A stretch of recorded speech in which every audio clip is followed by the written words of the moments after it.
an external hard drive. Oh my god.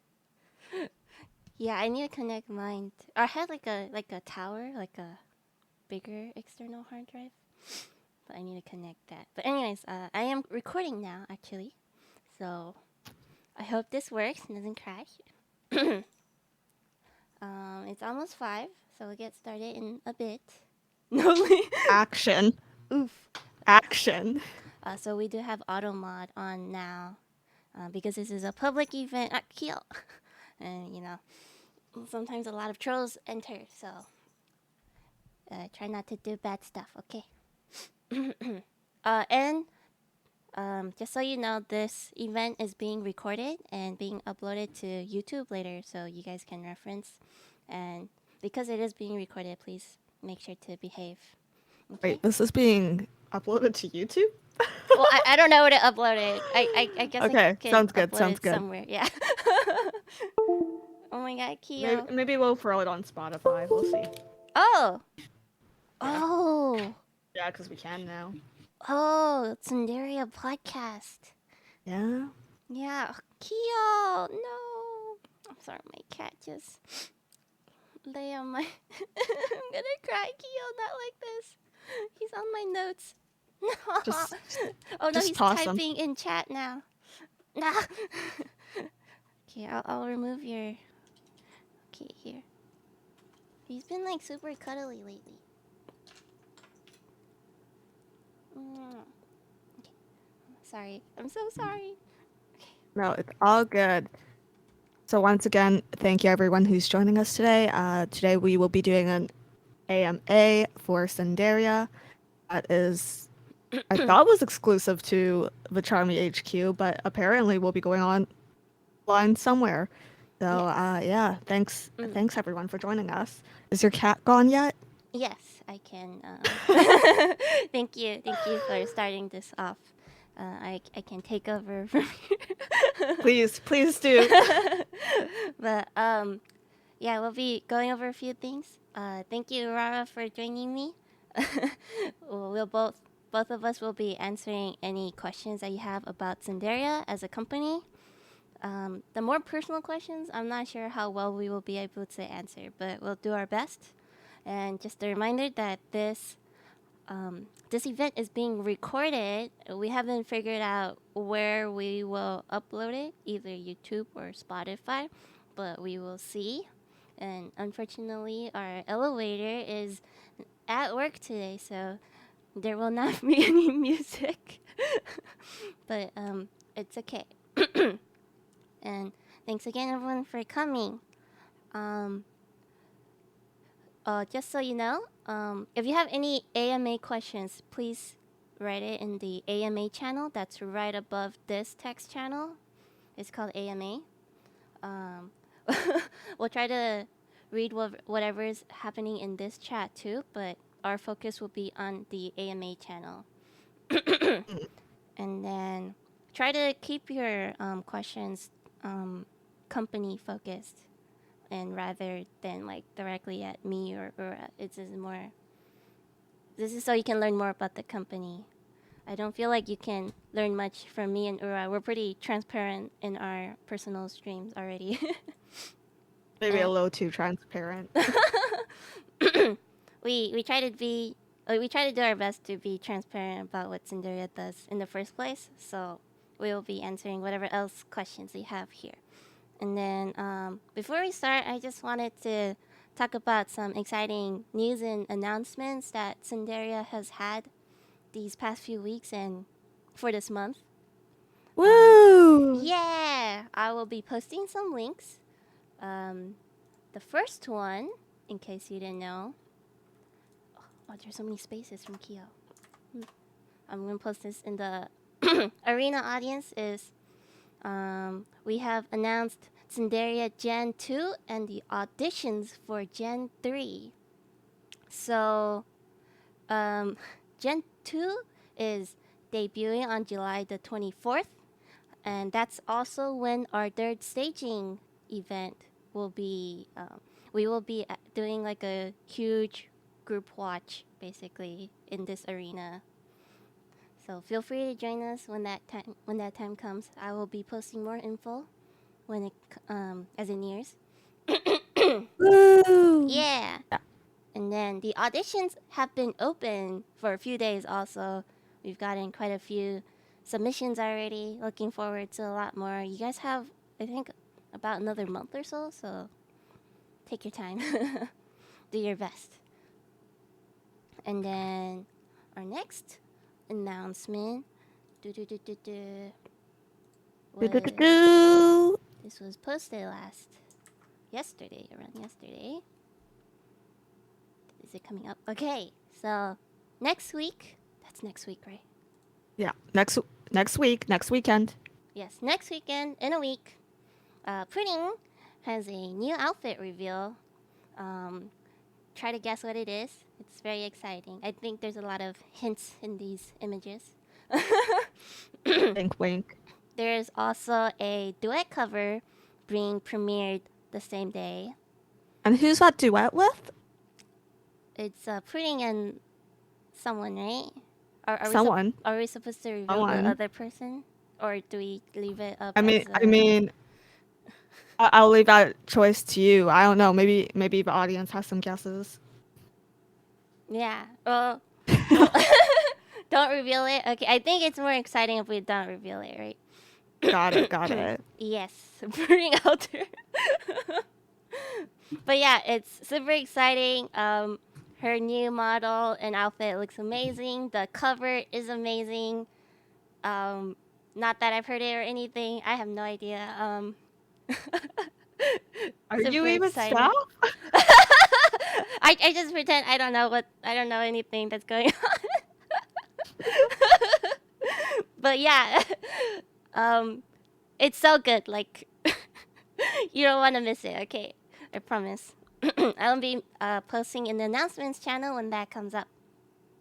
And then, For sure. And then, did we want to hint at a little more, Aurora, for what's coming this month? Keep your eyes on the Twitter, everyone. If you don't already follow Cinderia _US on twitter.com, be sure to follow us there because we have something great coming. Maybe end of this weekend, and then we have some other fun announcements to make. Probably, I don't know, about midway this month. We'll see. It's a pretty packed month, so yeah. Be prepared, be excited. I'm excited. You know, we've worked so hard this past half a year, and everything's starting to come out. So yeah, maybe if you guys ask some questions in the AMA, we'll tell you more. But but okay, super excited. And then not so Tsunderia announcements just for my own community. There will be a fishing competition tomorrow on the 4th of July. I might do a fishing stream after this AMA actually to try to get people interested in stuff. And then the 10th is our community anniversary, so we'll be having some kind of game night on that day. So more info for that to come soon. Okay. And I think that's it for the announcements. We can get started with the AMA in a bit, I think. Yeah, did you have anything else, Laura? No, I think it's a great time to jump into the AMA. We will be continuously polling questions for this. So do you want me to read out the questions for you, Char, or? I could read it out. I'll just start from the top. Okay. So, okay. The first question is from Kasu. Do the members of a new gen get to decide their own theme? I guess I'll try to answer, and if I can't answer, you can answer. For theme-wise, I think usually staff tries to decide, and usually that, you know, we try to see, like, we try to see who we're recruiting for the gen first, and then see what kind of characters they want to be, and then try to make a theme around that. And if we can't really, you know, create a theme around that, then we we we just try to make a theme, but you know, it might not be very cohesive. Yeah. What do you think? Ira? To expand on that one a little bit, do members of the new gen get to decide on their own theme? I would say it's a 40-60. So with our most recent gen, Cinderia Reverse, they had decided on the name. It's a super small batch this time, so it's a little harder theming for them, honestly speaking. As for first gen, originally we had just given them a theme, and they had tried building their characters around that. But as time went on and we were working with each other, we decided as a group it would be more comfortable if it was video game themed, because the original theme, if you guys didn't already know this, was storybook characters. And it moved away from there. So there is some flexibility with new members joining a generation with theming. But typically, we'll try to give you guys some directions. And historically, the staff have been making wish lists for character ideas and theming that we want to see. So I hope that answers the question. It's hard to keep track of both chats at the same time. Yeah, for sure. Okay.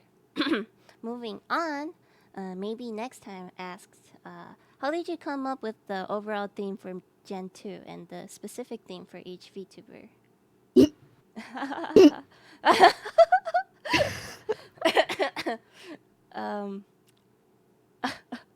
How do I even answer this? Like we said for the previous question, Gen 2 is a bit difficult to theme. They were such an experimental generation. Yes. They still are. But if the honest answer is, we went based on what they were wearing. Yeah, so that's where Tsunderia Noir came from, but then they chose to be Tsunderia Reverse. Those were Because they're very opposite looking. Yeah, they're very opposite. I think personality wise and stuff, they're all kind of a bit opposite too, but they work together very well. So I'm very happy for them. Yeah, it was like a happy coincidence, but it just so happened that their strengths are completely opposite as well, I think. Yuna asks, "Do you love me?" Are you streaming consistently this month, Yuna? Next question. Bon asks, "What's your favorite collab memory?" This one's a bit more harder to answer, I feel, as a company. But if we think about the collabs that we've done as a company, I guess there's. What's your personal one? I'm thinking the the Jackbox one with Miori. Yeah, Jackbox is fun. I agree. Do you have a specific moment from it? Yeah, but I feel like that was like a point in time where we really felt like a family sort of stuff. Like we all finally came together after so long or something. For sure. Hopefully we'll have more of those sort of collaborations. Yeah. Definitely. One collab memory that the audience might not know about is we do off-stream hangouts, and we were hanging out with Gen 2, and we were playing Jackbox with them as well, just myself, Char, and PPP. And it turns out that PPP is actually really funny. Yeah. And we were all just shocked the whole time. Yeah. PPP destroyed us. Yeah, for sure. I think I got the lowest point. Char, your humor is so boomer. It's worse than dad jokes. Oh my god, I love dad jokes though, but I can never come up with them myself.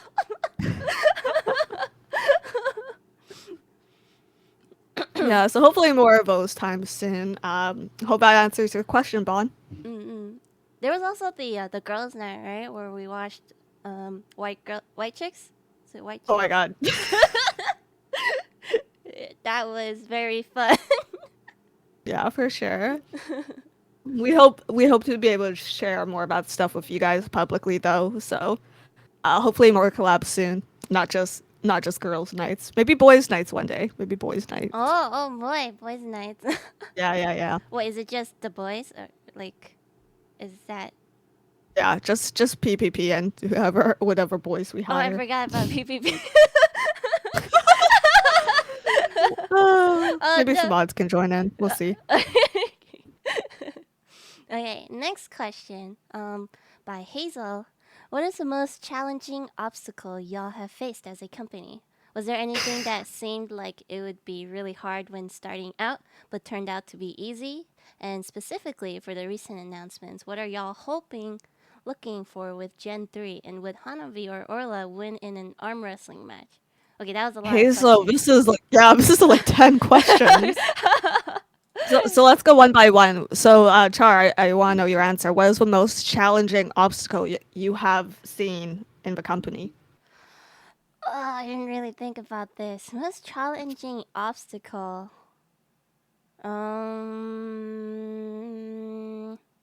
Huh.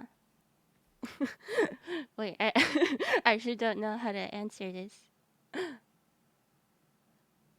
I guess just like being a company. I don't know. I've been with a lot of startups, right? And Yeah. it's difficult, picking up a company like from the ground, right?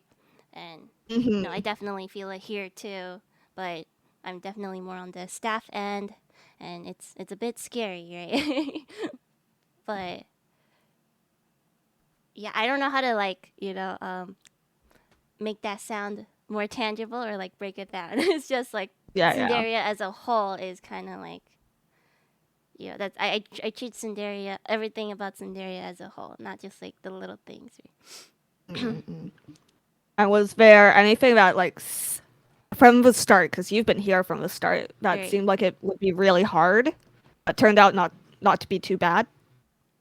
Turned out to be not too bad. I guess maybe streaming. I don't know. Streaming? That's a good answer, actually. I feel like when we start, we're all so nervous about it. Like, I slapped myself to the point of bruising in my debut. So, No. Like, I'm not the type to ever become an entertainer. I'm pretty, I keep to myself quite a bit.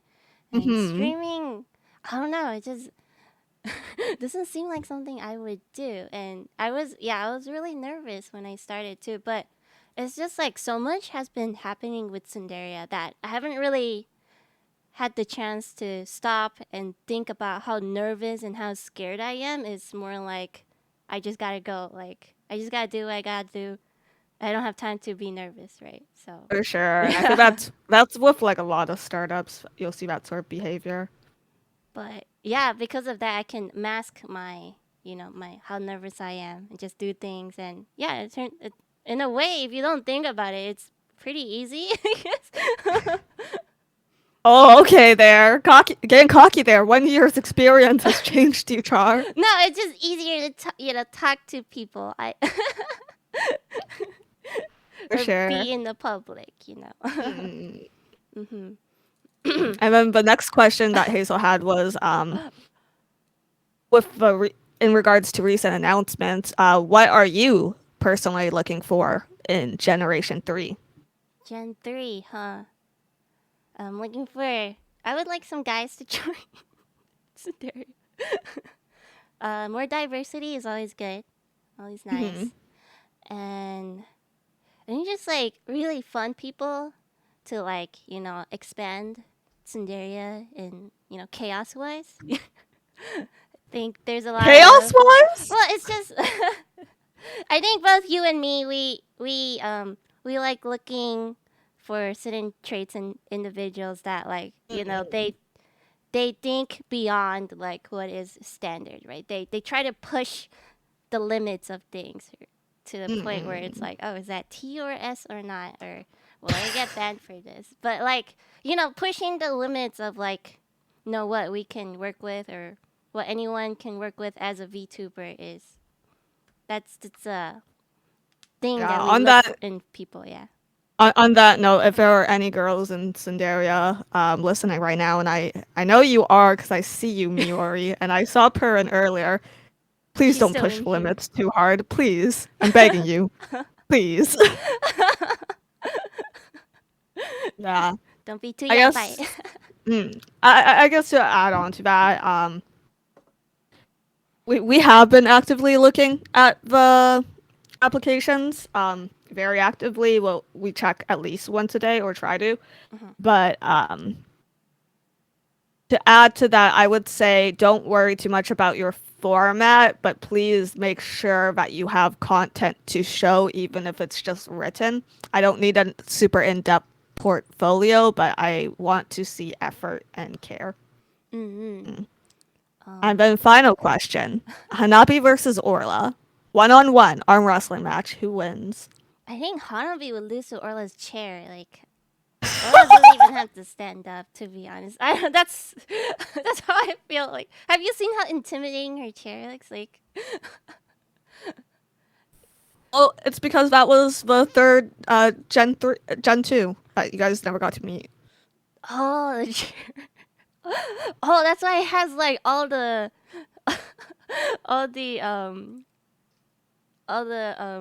bones of a person, huh? Yeah.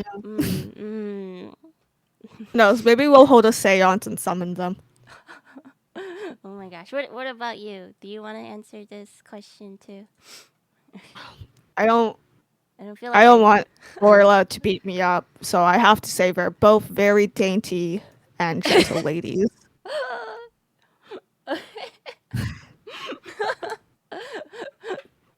Gosh. Okay. Let Mio be the chair or not. Maybe for a scalp or something. We'll see. Mio was the chair. Taho drew Orla sitting on Mio, and it was very accurate. It was very good. But okay, let's see. Shall we continue? I feel like I need to breathe after that question. Yeah, no, for sure. I can read up the questions for you. Okay. Yeah. So what was the main reason that you became a VTuber and joined Cinderia? You've answered this before, so feel free to just be brief about it. Yeah, so before I joined Cinderia, I didn't know what a VTuber was. So PPP, the CEO of Tsunderia, reached out to me and was like, help me. And he didn't explain in what. So I just kind of got dragged along until we kind of made a company. And, I kind of became a VTuber too. Actually, he asked me to become a VTuber, but I kind of, took on more responsibilities as staff too. And I continue to do so because it's fun. I like creating opportunities for other people to become VTubers and to follow your dreams. Yeah, so. What about you? I became friends with Char first, and then Char was dying. And I thought I could help, but now I'm just dying. So really, I think we all just got scammed by PPP. Oh my god. I was talking to him last night, and like he has anime protagonist luck. That guy, like every single time something bad happens, he just pulls out a last save, and I'm just like, how? No, it's been fun. So yeah. I basically came into the company based on Char and Char's recommendation to keep it short. What about becoming a VTuber? Oh, dude, I needed to pay my way through college. It was COVID, and I really needed to pay my way through college. True. So that's my answer to that one. Oh, and since PPP and I are programmers, you wanted us to do your PHP Don't helper. tell them that part.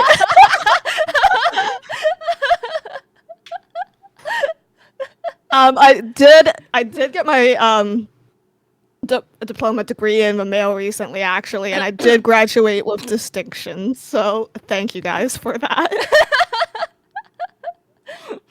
I'm glad it worked out. But okay. Moving on, Scoot asks, what has been the most enjoyable and fulfilling experience you've had since being a part of Cinderia? Are there any goals you have in mind that you hope to reach in the near future? Oh. Yeah. What about you? I feel like, I don't know, it's like most days or all days. Like, I wouldn't be able to do this, like, if I wasn't in Cinderia, right? Like, it wouldn't be nearly as fulfilling or enjoyable. I guess I can enjoy myself reading a book at home, right? But it's different, right? It's a different experience. It's definitely more fulfilling, being part of such a huge family and, being able to talk with so many people. Like, you guys are so unique. I learned so much from everyone. Like, it's an amazing experience. Like, I can't really explain it. It's just like, it's amazing, right? Yeah, for sure. But I don't know, like a certain point. It's just like everything, like in every day is great. I definitely think as a group company, I guess we've grown super close in the last few months, especially with Mio joining, right? And that's really fulfilling to me, just like seeing everyone so happy. Mm-hmm. It's nice to know that as a company we can bring joy not only to our audience but to the employees that are working here as well. So Mm-hmm. like maybe this is me throwing Purin under the bus a little, but she once messaged me like saying she felt so loved, and that was like a moment where it was like, oh, they've Stockholmed me into this company.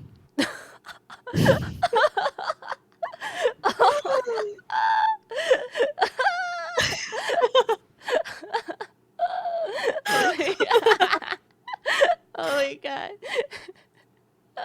I know she's acting Tsundere in the audience. How cute.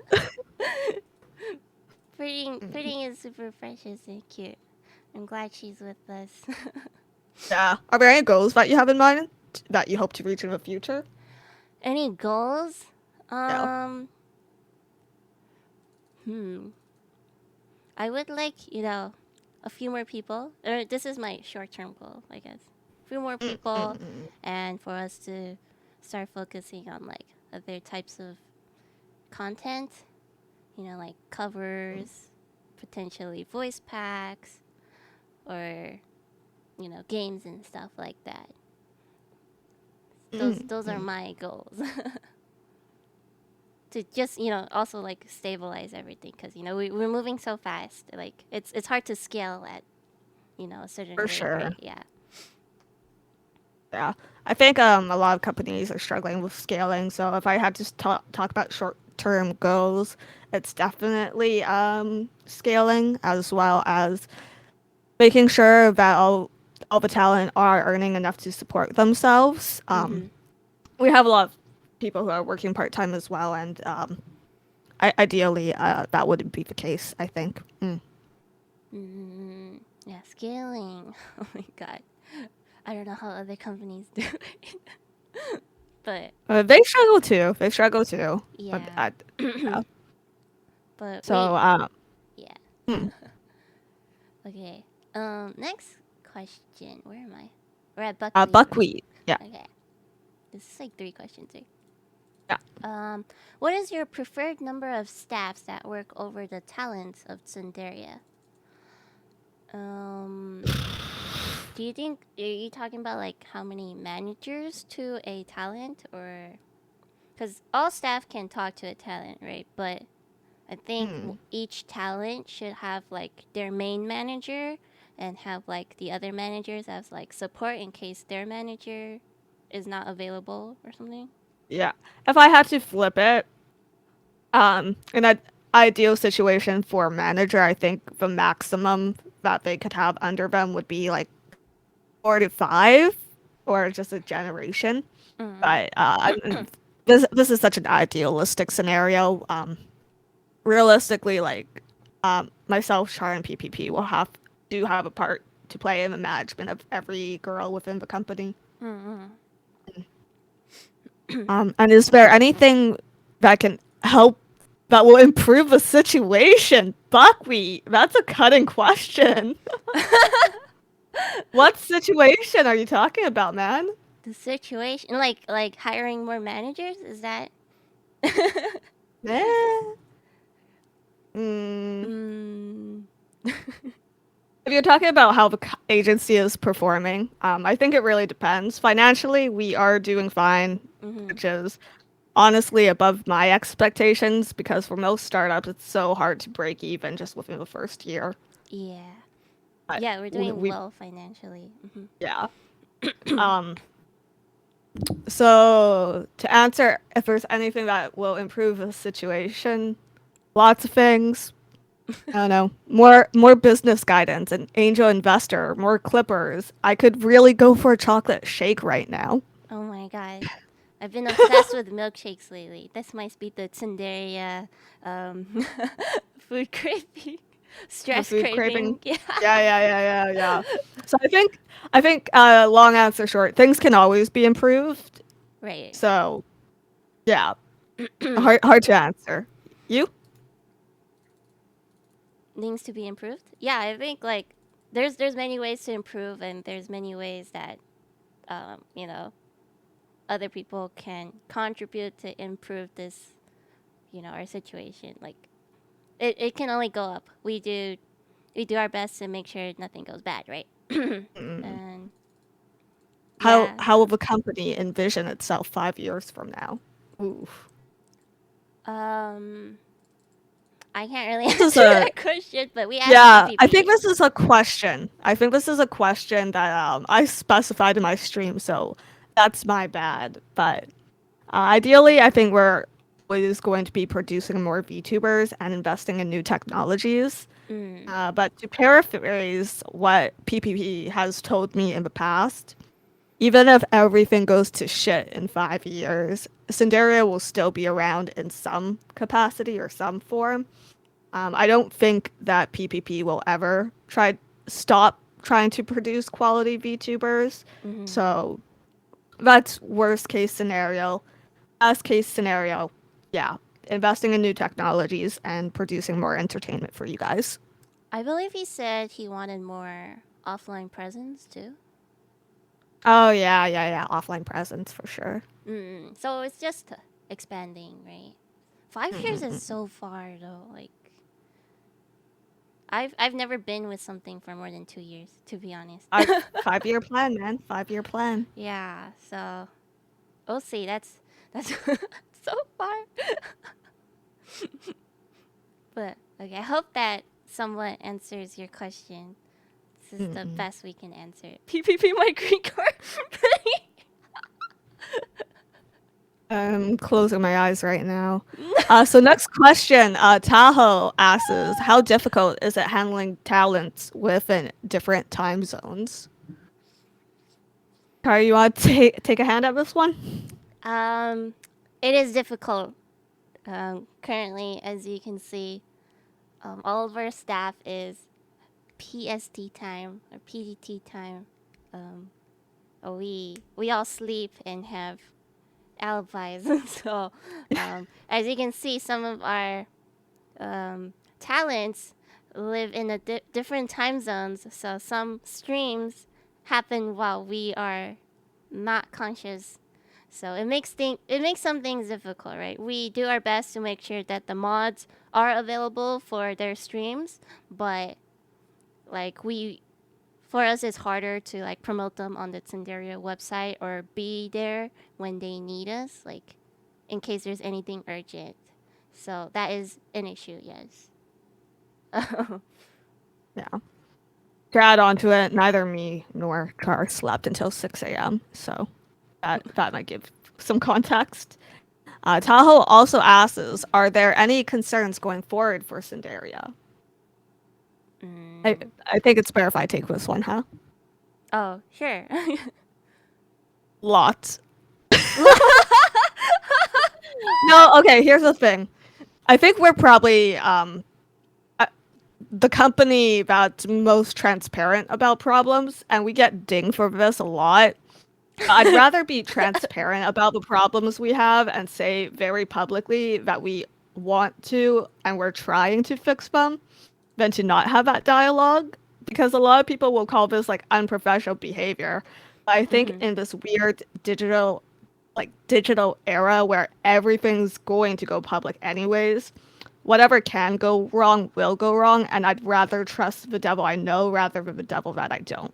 What are your thoughts on this? I do prefer to be more transparent about these things too. I think I'm probably more transparent than you because I have a big mouth, but so I was the one who's like stepping on my toes and telling me you're talking too much, Char. I'm like okay. Wink, wink.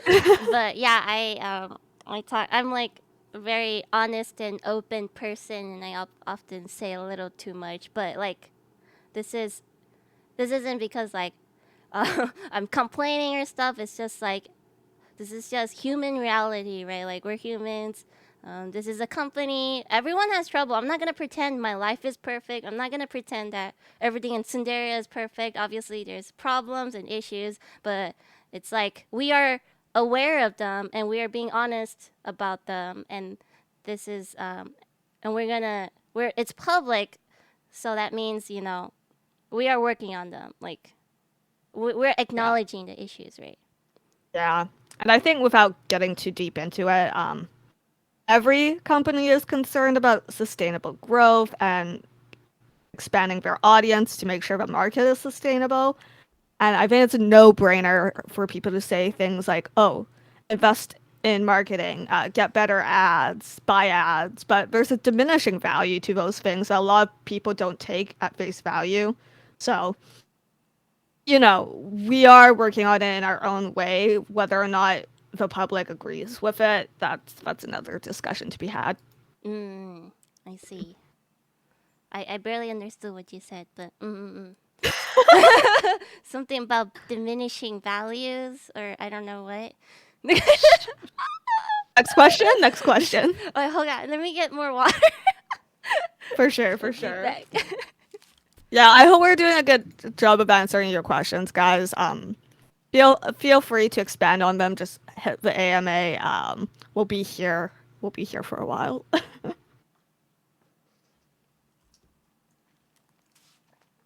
Okay, I'm back. More super chats, please. Grabby hands. Yeah. Hi, Orla. So welcome back, Char. The next question is from Mega D. This was a bit of a hard one, so feel free not to answer it, and I can do it. But after a year, having gone public after a year, how has the agency been doing? Would you say you're performing above or below expectations, if you had any to begin with? And has the departure or graduation of any talents messed with any plans you may have had, or was it an expected risk? Okay. I'll do my best to answer this. I'm not very good at answering this, but okay. How has the agency been doing? Since the beginning, we were pretty small, and then we're basically a family now. I mean, it's like I got married and had many children within a year. So I would say we're prospering in that sense. Would you say you're performing above or below expectations, if you had any to begin with? I'm not the type to have expectations for anything because I don't like being disappointed, but the only type of people that I do have expectations with is in my personal career coworkers, like that. But that's a different thing. They are being paid a full salary to, do a certain stuff. I have expectations for them. But for other people, our talents too, I don't really have expectations because I just do my best to foster their growth. So would I say above or below? We do our best to improve where we can and do our best. So, and since the beginning, I think Cinderia had different plans going, starting off. Like we were not very clear about like what we were doing for talents, and it took a while to hammer that out. But it's a startup, right? We pivot as the market changes, or we change plans as things move forward. So things never really go as expected or planned, but they go. And the important thing is moving forward, at least in a positive direction. And I think most of our decisions have pushed us towards that positive direction. So we are doing well, I would say above expectations if you put in that sense. And has the departure or graduation of some talents, notably Kana, messed with any plans you may have had, or was it an expected risk? I would say it was an expected risk. Yeah. Here's the thing. With any job, you have to expect some employees will like come and go, right? Right. So it's something we always take into consideration. I still love and adore Kana a lot, so I don't want to name drop her too much here because I don't want her to be uncomfortable with that. But it's just we all want Kana to be happy, and yeah, she's happiest as an individual. So mm. we all respect her decisions on that. Has it really messed with any plans? Honestly, not really. We're pretty good at just marching forward with things. Right. Yeah. And that's how it should go in all like workplace situations. I feel if your coworker decides to leave, try to be understanding and be happy for them, right? The next question then is from Nillard, who asks, a few talents have mentioned management pushing them to be say so at the start, only to drop it in time. Was this a marketing branding decision? And if so, do you think the talents have found more success, more of an identity after dropping that angle? I'll try to answer that question because this is at the start, right? It's kind of like how I said in the earlier question, how Tsunderia operated a certain way, but then changed as pivot and change as the market and company grows. And this is an example of that, right? At the beginning, PPP had much more control over how the talents displayed themselves on stream. So as you can see with like me, Kana, and Pudding. I don't think Pudding had PPP didn't actually have too much control over Pudding because she was a different time zone. So Pudding was just doing her own stuff. She was doing good.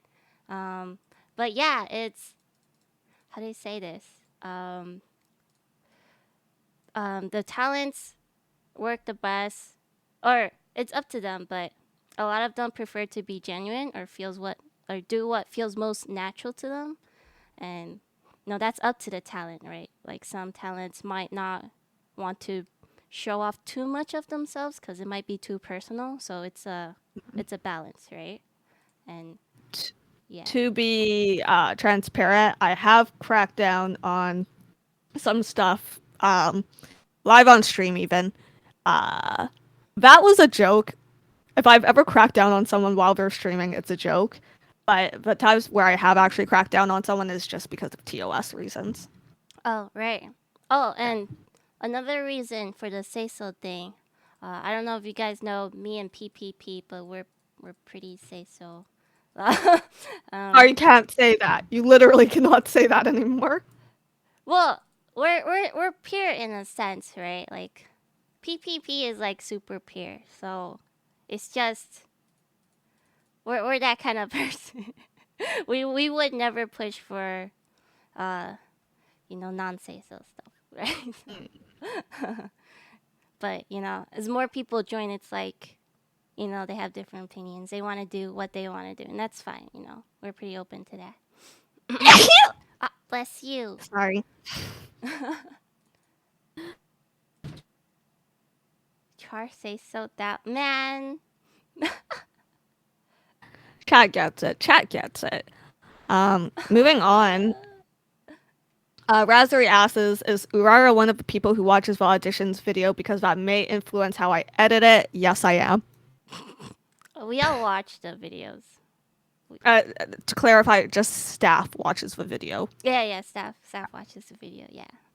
Yeah. So, we do try to watch almost every video. If there is anything that stands out in your application where it's just like an immediate no, then I will skip the video. I'm not sure about Char and PPP. So we get to them pretty quickly in terms of watching them, and then you guys can expect a reply later on down the line. Even if we like it, we probably won't give you a reply right away, but we do get around to watching them as soon as we can. Yeah, I've watched every single video so far. So. I'll put it on in the background if I'm eating sometimes, but I try my best at least. Yeah, it's not only one person because I feel like there's better coverage if everyone watches it, and we all have like different opinions on people too, and people catch. Sure. It's like more eyes too. Like sometimes I catch something that Urara doesn't catch, or the other way around. So it's always good. Yeah, it's hard reading people. So this is yeah. Awesome. Moving on to the next question from Combat Coin. This is oddly specific question. Just from my knowledge of accounting from my summer class, it seems that running a business is very tedious. How have you guys been able to deal with all the transactions that occur every stream, like journal entry and general ledger, as this is what I am learning right now? I'll answer this one because I'm more on the finance side than Char is. First of all, super hard question to answer on the spot, but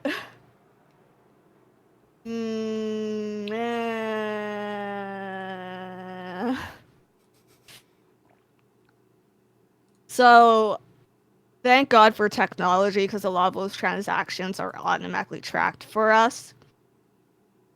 And then,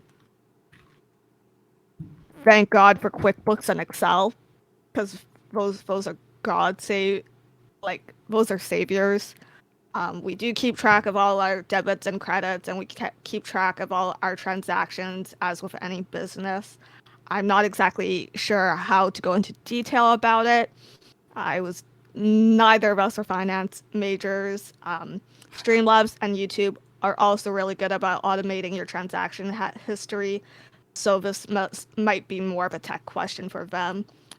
Apologies, I'm not able to answer this question better, but we do our best, and then everything is pushed forward to an accountant for tax season. Basically, technology saves our ass. So. Thank you, technology. Okay. Should we move on to the next question? I hope that sort of answers. Yeah, I hope that helps. Yeah. And Combat Coin, all good. Don't worry about it. But the next question comes from Deciner, who asks, will Cinderella ever have a male division of sorts? We want to. Please do your best on auditions. Please do your best. I don't think male and female divisions will necessarily be separated, though. Yeah. Honestly speaking, yeah. I think it's better to be a family. If we separate it, it's what? It's gonna be so weird. Yeah, and then getting a designated management for a male division would be kind of strange too, just because of how we're handling management right now. Yeah. So, and it would be integrated. And since it's integrated, we are definitely more strict about, finding a male that we think would get along with all our girls. So be a good person, okay? And do well on your audition. I beg you, please take the time to think about everything you write and put in. It is a job application for sure. It's a job application. Don't do any less on it. Okay. Next question comes from Dragulair, who asks, can we expect to see any other DLC members joining Cinderia in the future generations? So DLC members are never a planned thing. It's all situational. It's all like the planets align sort of thing. It's not. I don't know. We don't expect it. I mean, we didn't expect Miori. It just happens, right? So, what do you think? Like, I don't know. Yeah, I could see it happening. We're open to it, but it's not like Yeah. we planned. It's I'm not actively looking to DLC anyone right now, I think, but Yeah. it could happen. Mm-mm-mm. Next question. Skeleton asks, on behalf of a friend, if you don't have a lot of experience streaming already, what other qualities are you looking for in candidates that apply? This is a really good question. What are your thoughts? I've mentioned in the first AMA, and I think you agreed. We prefer people who have less experience anyway. I look more for raw talent or raw potential, and you have to show me that you can really like think about things and be intentional about what kind of content you're putting out. Those there's a lot of things that I can say about this. What would you say is raw potential in your opinion? Raw potential, just more like the ability to grow. Okay, so like, say we have two candidates. One is like perfect, but they're like a 10-10 and everything. And then we have another that's like, I don't know, maybe like a 6-10, but they are super passionate. They're open to growing and expanding in many areas. While the perfect person is just like, I'm perfect. You need to hire me. So like, obviously, like the perfect person seems harder to work with, to be honest. And then they don't really. Well, care. I was hired. And then the other one, they seems like they want to be in a group, they want to grow and that kind of stuff, and they might not be the best, right? Like, but they have a lot of space to fill in, and I love hiring people like that. Yeah, I guess for me, I'd say the number one thing I'm looking for in interviews is if they would fit in with the culture of the company, if they would get along with other talent that we're supporting currently. We do work with quite a few independents too, so it does come into play sort of our social circles as well, I think. So it's things like that for me. Talents, I think different people excel in different things, so just be honest about it. You don't need to do everything. I can't sing for hell, but like I think being God honest about your actual skill set is much like much more important than showing off that you're good at something. Like, I feel like there's this weird perception that when you apply for a job, you need to like flaunt off all your best skills and like overshoot and everything to make it seem like you're amazing so they can hire you. But for me, like, we're not stupid. We can see it. Like, the moment, like, don't and see, lie. like, look what's happening in our audience right now. We hired all perfect girls, all flawless human beings, and dog, and now they don't know how to act.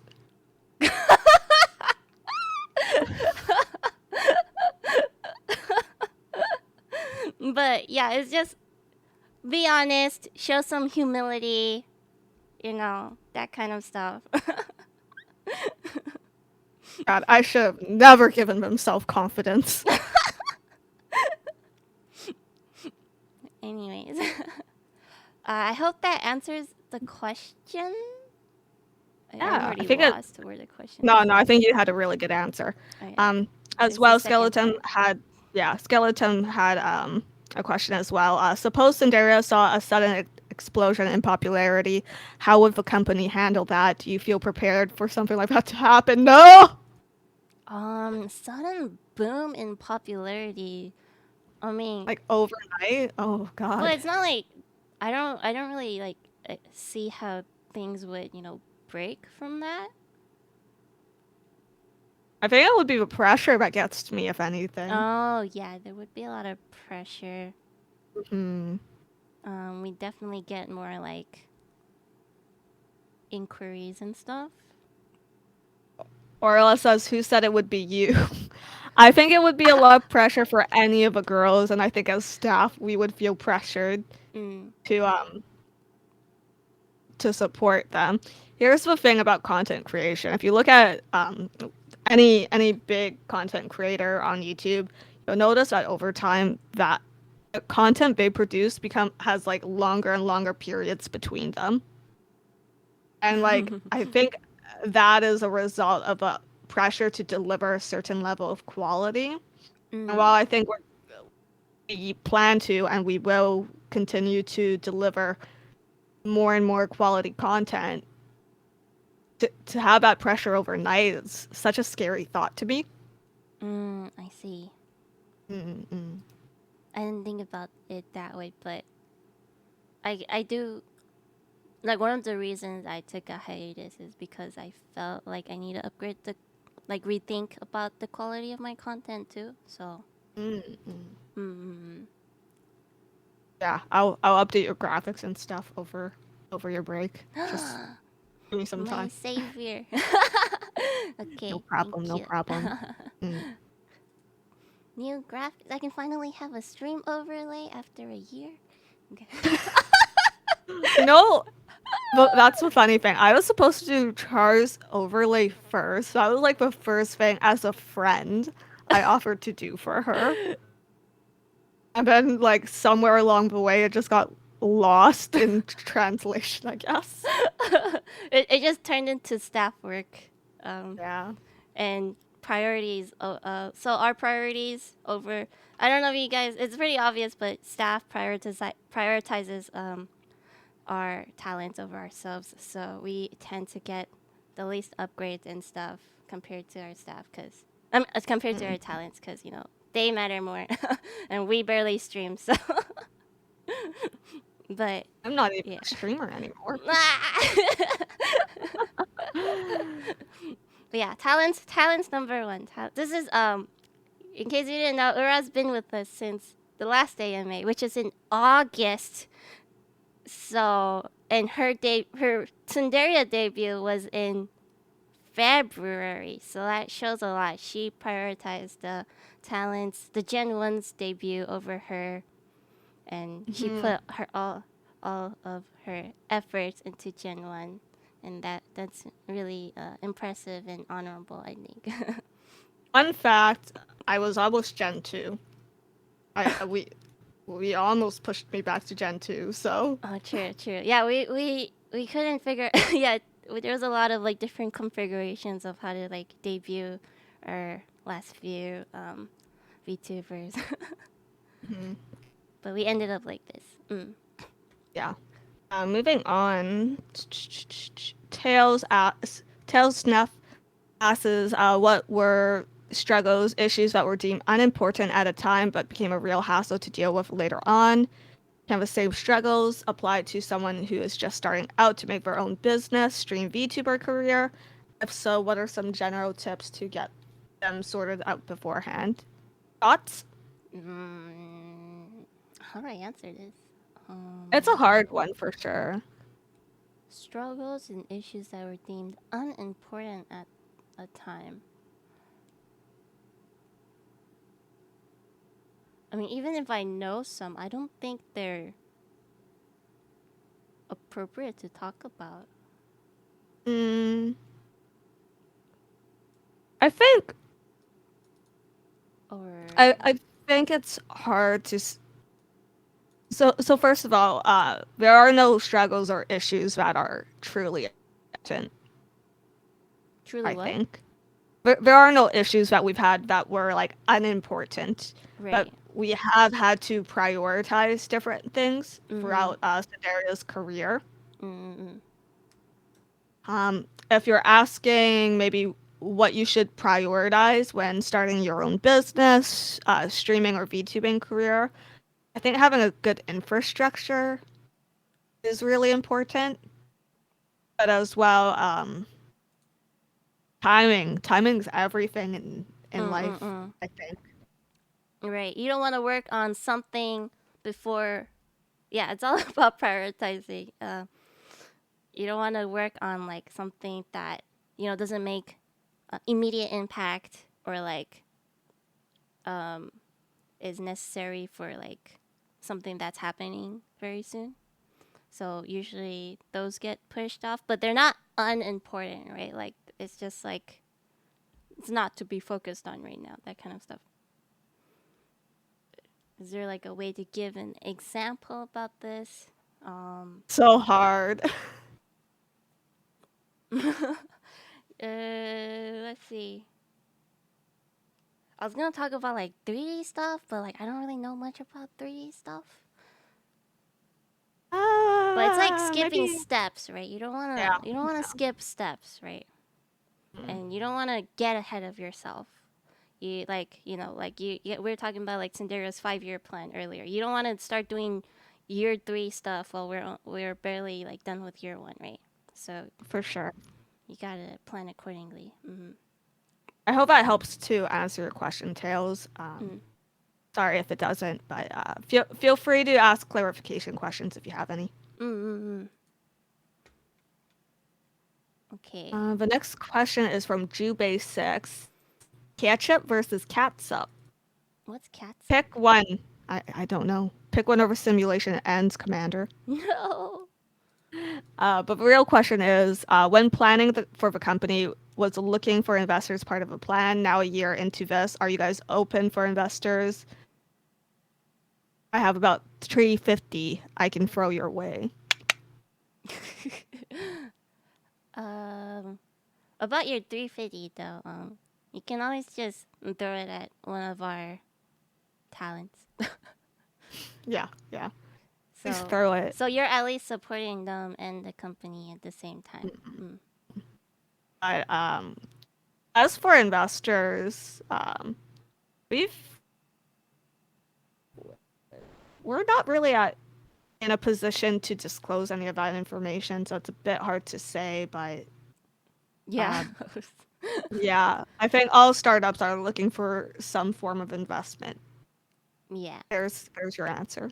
But we can't really talk about that, I think. Yes. We have another question from Nillard. Are there any plans for low production cost revenue streams, such as paying for shoutouts, voiced lines, or selling voice packs? What does that mean? Low production cost revenue streams? Paying for things that would cost us have low production cost, but create revenue. So things like $5 for a shout out or whatever. So like a donation done? Dono done sort of stuff?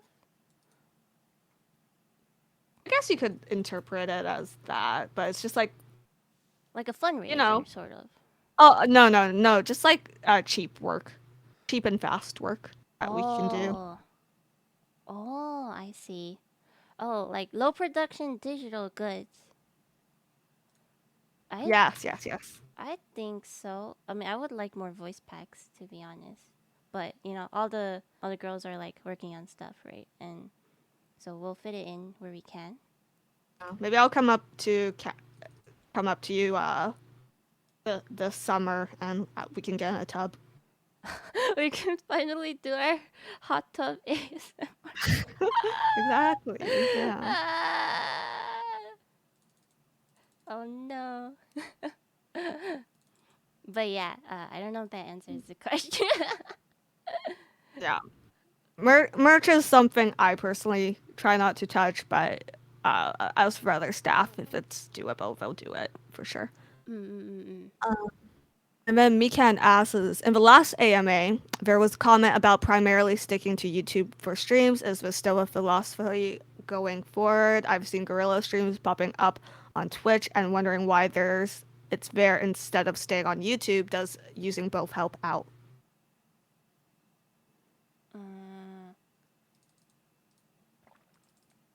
Char, I think something's going on with your audio. My audio? Is something up? Oh no, it's No, I back. was just thinking about it. How do I answer this question?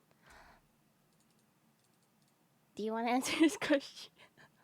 Sure. I think YouTube is still the primary platform for most of our streamers. I think we have become much more flexible, and we have had discussions about whether or not we're gonna switch main platforms, but we really like the way it's formatted right now, where for the majority of our streamers, it's concentrated on YouTube just because the archival system is so nice. It's just consistency too, I think. Like, Yeah. it'd be weird if suddenly like we main on Twitch and then Yeah. no. But Twitch is a great platform Yeah. if you're starting out, so we don't really want to be too restrictive about that. And if a talent finds great success on Twitch that they don't find on YouTube, we're more than happy to work around that. And yeah, for why they use both now, it's our YouTube streams are usually more planned and formal in a sense, and our Twitch streams are more like, laid back, cozy sort of streams. I think that's how our streamers are using Twitch at the moment. Is there? I hope that makes sense. Yeah, because Twitch generally has a better like system for interacting with viewers. Like, that's that's not even arguable. Like YouTube has nothing with it. So yeah. Is there any way to expand on that, or? Not really. I think we can move on to C Line's questions because he has so many. Okay. I want to take a restroom break. Yeah, for sure. I'll play some Okay. Do you not need elevator to use you music. never use any breaks? Okay. I usually pee after stuff. Okay. Yeah. Okay, I'll be Ad back. break. Okay. This AMA has been sponsored by staying up till 6 a.m. Staying up till 6 a.m. I really recommend it. I didn't make a mistake last night. Staying up till 6 a.m. Don't do that, Ura. Don't do that. I don't know.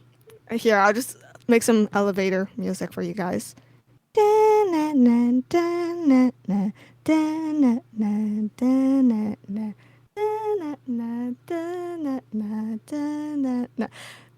here. Do you need a beer?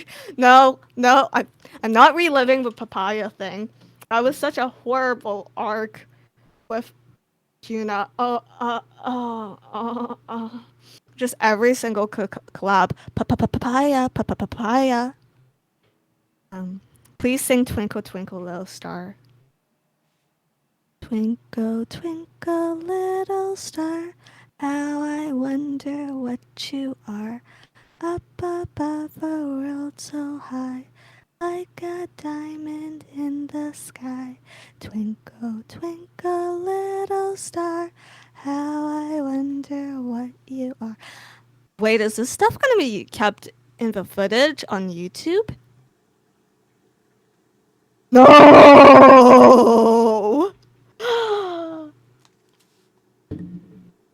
I'm asking for this to be cut out. I am 100% asking for this to be cut out. That's so embarrassing. No, we're cutting it.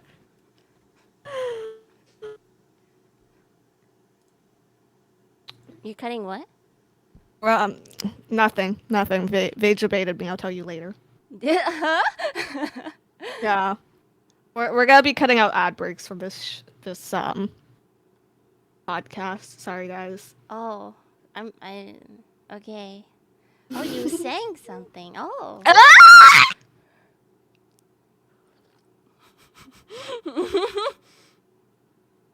Anyways, moving on to AMA. Are you all refreshed? Did you wash your hands?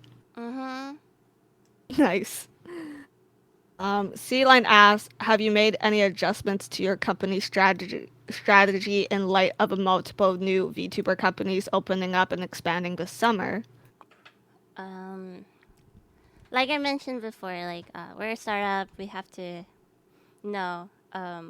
pivot and change accordingly to the market and such. And I suppose this is an example, but it's not like we're doing anything like super crazy. It's more like being aware, educating ourselves, perhaps doing as much as like try to not coincide with potential debuts, but that's always difficult. Like that's not something that we can always prevent, right? So if it happens, then it happens, But we are aware of everything and we keep everything in mind. Yeah. Yeah, honestly, it's sort of just been trucking along with our original plans and goals.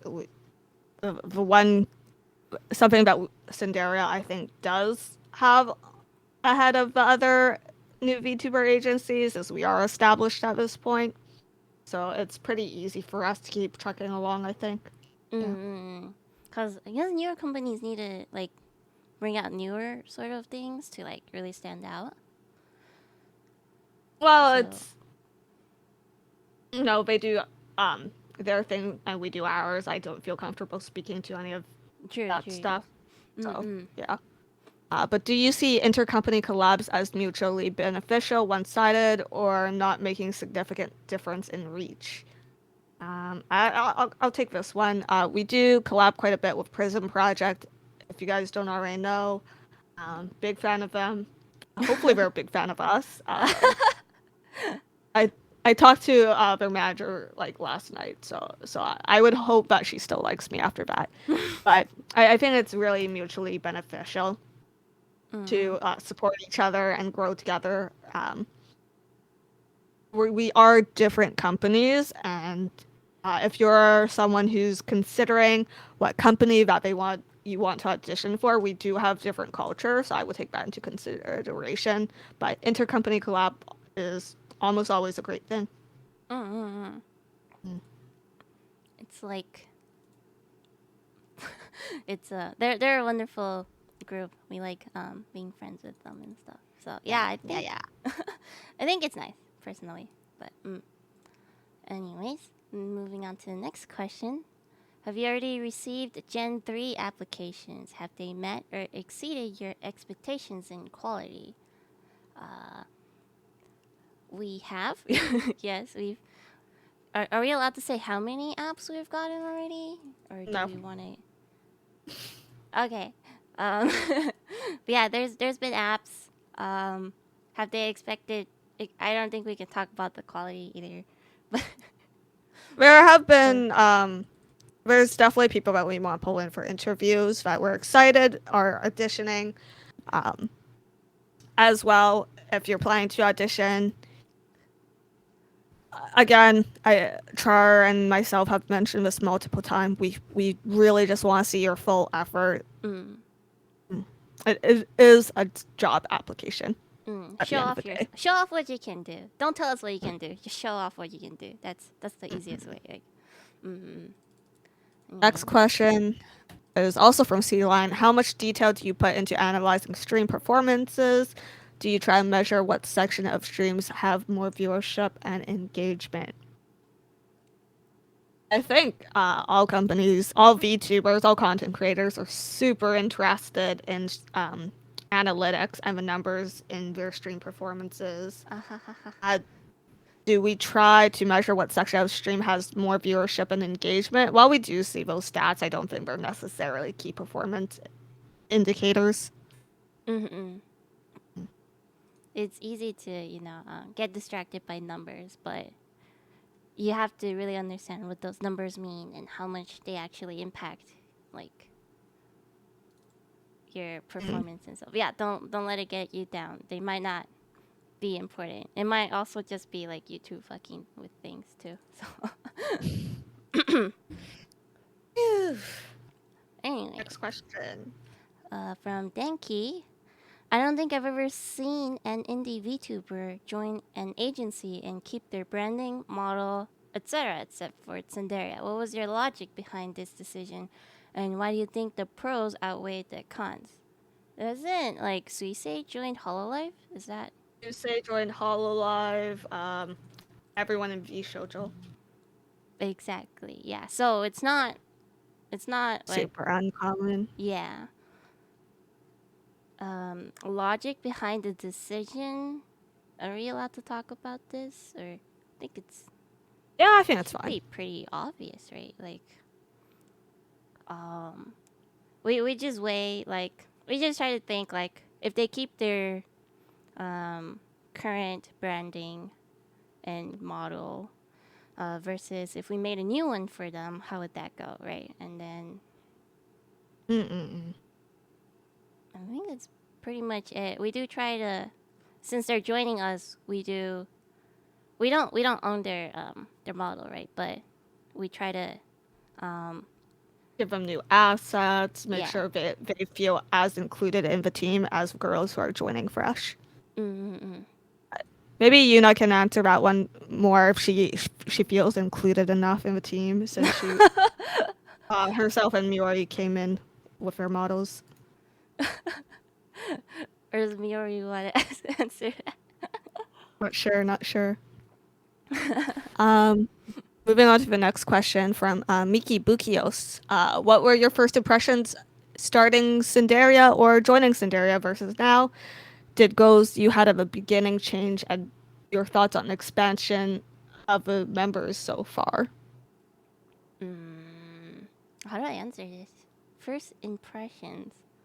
I guess when I joined, I didn't know anything. Now I know a lot, so I've learned a lot. It's I don't know.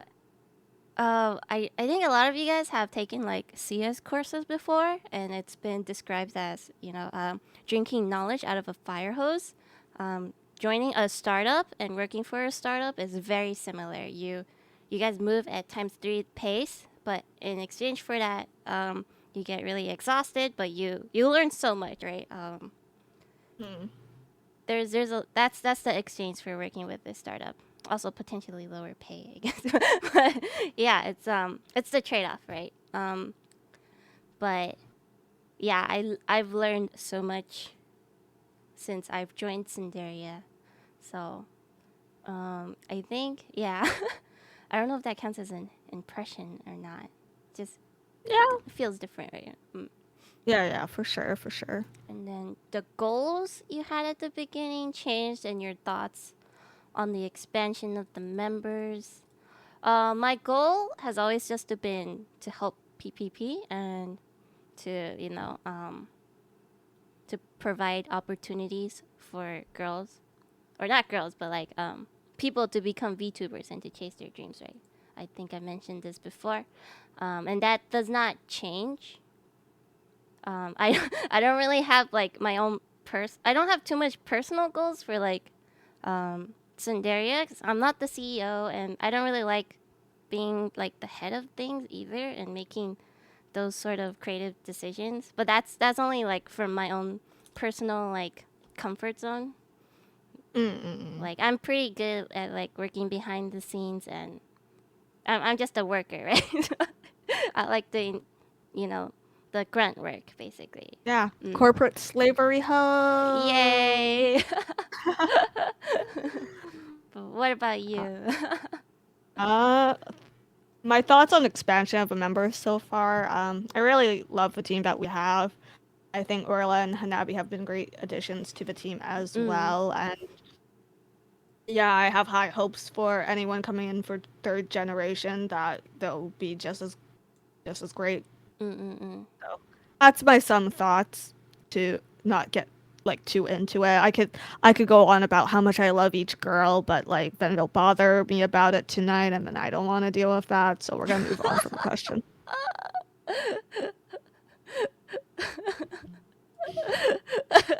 Everyone's like, "Who's your favorite child?" Who's my favorite child? The answer is on Meru's Twitter if you if you look hard enough. But okay, where are we? I hope that answers the question. And then moving on. Okay, AJ Hada. While other VTuber agencies put a certain emphasis on their 3D models, what are the plans for Tsunderia? Do you know how much this would roughly cost? Also, thank you for being a part of Tsunderia. We want 3D too. Yeah, it's I think we're working. It's a work in progress. Yeah. It's a work in progress. I don't really want to discuss too much about the financial side of that right now. So I'm sorry, AJ. We can't answer the cost question. Thank you for coming to this AMA. Thank you so much for asking the question too. Thank you. Okay, moving on. Natsu, I have 2 questions right now. When is the deadline for submitting applications for Gen 3? And what are the primary skills, attributes, things that Cinderia looks for when recruiting new talents from applications? I believe the deadline is in the FAQ, right? So the deadline will be August 7th at 11:59 p.m. PDT. So make sure you get your application in before then. Are there any skills, attributes, or things that you're looking for on your wish list, Char? Skills, attributes, things. I prefer to be like surprised. So I don't really have time to be like, man, I wish I could meet this sort of person, right? Like, just show up. Right? I don't know. I feel like you're describing your dating life more than hiring. Oh my god! Anyways, moving on. What about you? Single, 6'2". No kids. Works a 9-to-5 job. I'm sorry. I'm describing parents' wish list now. What? Has to have gun. Oh, conceal carries. Lives in Texas. No, but I think one of the best things about Sunderia is we're so diverse. With the different source of talents we hire. There's no strict requirements on it. So honestly, I'm just looking for someone who's going to get along with the team. And definitely be yourself. Like, we're not gonna list like skill sets, and you're gonna try to pretend to have them by the time you audition. Like, I don't think that's how it works. Like, show us who you are, so we can understand who you are as an individual, and then we go on from there. Pretending you have skills you don't actually have is the fastest way to be rejected. But you can have wide shoulders if you work hard enough, so keep on trying, everyone. Wait, I have wide shoulders. Okay, just go climbing and get super wide shoulders. Okay. Yeah, how often... Oh, this is from Sea Line, by the way. How often do the talents receive shipments from the P.O. box?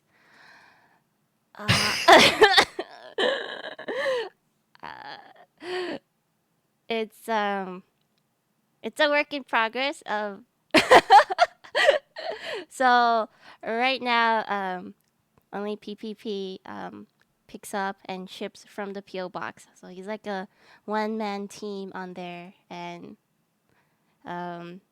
it's kind of can get quite bad. Yeah. Here's the thing.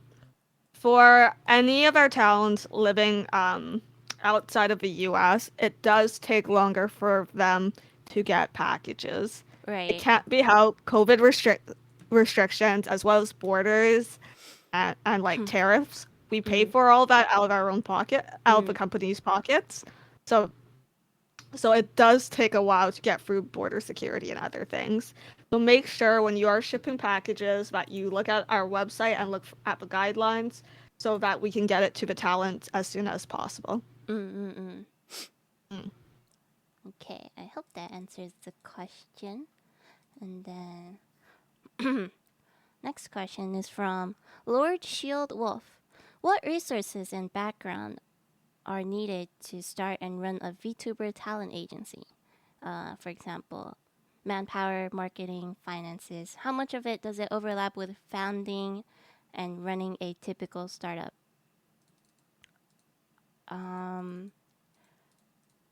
This is hard to answer because neither of us started the company, huh? And also, it kind of assumes that people knows what goes into starting up a startup, which is very untrue. Yeah. Do if you can. Write a business plan. That's what I always recommend. Always write out a business plan for your startup ideas.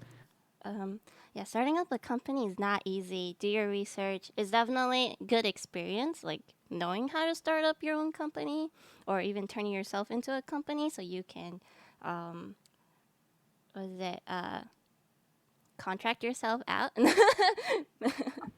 for tax reasons. But I don't, in terms of like resources and background, I guess Aurora and I have worked at startups before, so that helps a lot, I would say. But we've never started our own companies, so there's that. And then, but like we do have a lot of like intuition when it comes to like being in a startup, so I think that's very good. I think that pretty much sets us apart from a lot of other startups. But yeah, I can't. I'm not gonna do comparisons. Okay. Yeah. Does that answer your question? Yeah, I hope that helps. The next question comes from maybe next time. What are the factors that decide how many people get recruited per generation? What are the factors that decide finances and scaling? It's like okay, we can let's say we have the money for 10 people next gen, but should we do it? Like just because we can doesn't mean we should, right? Like I think for sure that would completely destroy all of staff and management, and it's not scalable at all. Like imagining we open 10 Discord servers in one day. Like that's I can't even imagine the hell like from that, right? So I it's do remember for first generation, someone was joking about what if we just do 11 VTubers? Just 11 VTubers for first generations. And I remember like both of our reaction was just sheer horror. Yeah. It takes time, like, for each girl, like, it takes time to, like, get to know them and, help them integrate into the team. And that's a lot of time, right? But imagine, like, if we do that times 11 or times 10, it's like, it's so much, you're gonna get confused. Like, no one just, like, has 10 children at once, right? Like, this is not scalable. Like, you're gonna make your grannies take care of it, outsource it to all of your relatives. But Cinderia doesn't have that many management relatives, right? Like, it's just me, Aurora, and staff, right? Like, so Mama? we have to Mama? scale accordingly, right? So yeah, I hope that makes sense. Yeah. It's just think about what's reasonable. Yeah. Mm. Anyways. See, Natsu asks, are talents required to stream with Ethernet at all times? Preferably, yes. We definitely try to push for, the most quality stream they can get. But if they are not able to have Ethernet, that's fine, right? Like sometimes, they want to stream from the kitchen, from their laptop. That's fine. Maybe they want to do karaoke from the restroom. That's fine. Like restroom? Girl. Perfect natural acoustics, right? I mean, I don't do karaoke streams, so I can't judge you.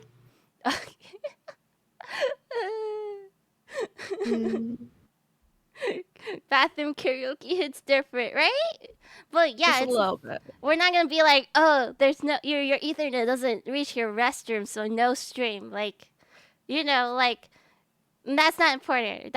It's a nice to have, but it's not necessary. We're not gonna fire you because your Ethernet ports stop working for a bit, right?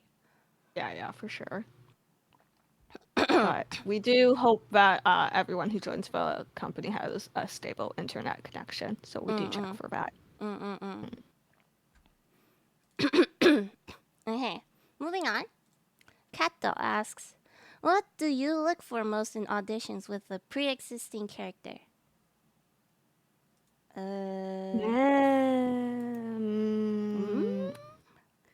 I prefer auditions that have flexibility. If you do have a pre-existing VTuber persona, I do prioritize. I do genuinely prioritize people who are flexible with that and their ideas. Whether or not we hire someone who's pre-existing into the company, it has to be a good company fit. Like the character has to be able to integrate well, not only into their generation, but like the company itself. Whereas other things, if I'm going to be very transparent, analytics, we will look at them if you're planning to keep your current branding. For me, I don't really care if you have a pre-existing character when you're auditioning. Like, first I'll judge you as an individual, and then like if we really want you, we will think about the pre-existing character part. But that's for me. Like, I'm not going to have it as like something that would affect your audition. It's just something that's there. It's The next question also comes from C Line, which says, since Gen 1 theming got kind of changed around midway, are you planning any major character revisions beside 2.0 outfits? That's kind of up to the girls, honestly speaking. Character revisions. Yeah. It's up to the girls. Yeah. They just get what they want now. Don't say that, they'll sound spoiled. Never mind. I didn't say that. We'll see. You'll see. Okay. Okay, sorry. Next question. Spartan 9 lives. How many people will be in Gen 3? I don't know. Ooh. Yeah, that's a hard one. Definitely like a reasonable, not too much amount, but depends on, our applicants too, and how many people we can reasonably like put into like a cohesive group that works well together, I guess. Yeah, we'll see. Not 11, guys. Yeah. Sorry, we can't answer that more concisely, Spartan. Yeah. Moving on, AJ Hada asks us, how do collabs with other agencies start? For the smaller scale ones, the talents will usually reach out and organize it, and then they just have to drop us a line and let us know what they're planning. For the larger scale ones, it does typically get planned from management side. Sometimes managers reach out to each other and be like, hey, let's work together. Or be like, hey, Mike, this one of our talents wants to collab with another one of your talents. How do we, let's set something up for that sort of stuff. So that's kind of how it works. And anyways, moving on to the next question. Not Petan asks, is Cinderia hiring staff, not being a full-fledged VTuber? I think they want to. I feel like it's always like an open thing, and yes. Yeah. It's not like an active thing, it's a passive thing, right? Sure. Will it ever become an active thing? No plans yet, maybe? I don't know. Maybe. We'll see. Maybe. Yeah. Are you guys interested in joining? Please submit your resumes. The next question is, are there any advantages to being a US-based VTuber company in the industry that is primarily Japanese? Yeah, I think the US market is pretty is pretty separated from the Japanese one. There is overlap, of course, with Hololive, Nijisanji, and parts of other corporations. Even a couple indies will get clipped and translated into English. But other advantages, it's the streaming wild, wild west over here. We don't really have to ask for permissions like Japanese companies do, and that's pretty sick. Oh, Yeah. wait, I didn't know that. Yeah. I remember we were like super freaking out about it in first gen and it like came up, but pretty sick guys being able to stream what we want. Mm-mm. And then other advantages, I think, U.S. startup culture is just very different than Japanese culture or Japanese work culture. So there's that too. We're just different, right? uh, but I don't know if being U.S. based, I don't know. I'm not sure how to answer that anymore. But yeah. Do you have anything else to add on or? Not really. Different. Alright. Okay, this is from Tendon. Has Cinderia received an external funding angel investment? We can't share that. Yeah, I cannot answer that. Thank you for asking.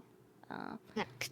Question from Karma110. What kind of streams do you enjoy to do? Also, Tsunderio's hype. You're asking with two streamers who don't stream.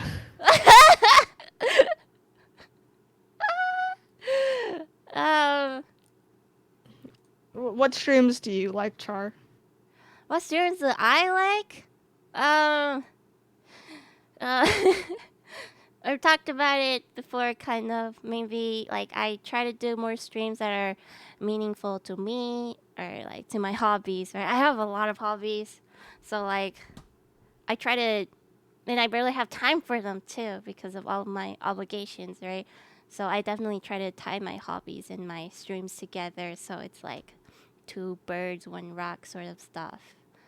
And yeah, and through that, I gather a lot of viewers that have very niche hobbies as well. So we're just a bunch of nerds in this server, but everyone's very respectful of each other's hobbies. So I really like that. Yeah. I don't know about you. I just like I'm really lazy. I'm like piss boringly lazy, so I just like just chatting because I don't have to set anything up. True, just chat. If you don't have anything, just do chatting because, fans like catching up and talking with you too. Yeah. It always works. Anyways, moving on. How do I say your name? Sky? How do we perform our audition video? Is it just talking about ourselves? I know some companies want you to act out a scenario and stuff like that. We did leave it pretty open-ended, but I did say earlier, like, the best way to show us what you can do is literally just show us what you can do. So less about talking about yourself, more about just showing off. It's called a showcase, right? So, yeah. Show us what you can do. I would add on and say the people that we are hoping to audition so far have actually had very different audition videos in terms of formatting, so there's not too many restrictions on it. And just to keep in mind that streaming in itself, it's sort of like a presentation, and for presentations there's always structure, right? Like you have the waiting screen, you do the intro, you do the main content, and then you do the ending, or you do a super chat section or whatever. Like there's always a whole structure to it, right? So if you are able to also structure your audition tape, it shows a lot that you know how to properly, like present to people, and that's very important. But yeah, that's just from like a very high level point of view. But yeah, and like I said, less about talking about yourself. Like you could do a really quick intro, to like talk about it, but more about showing yourself off.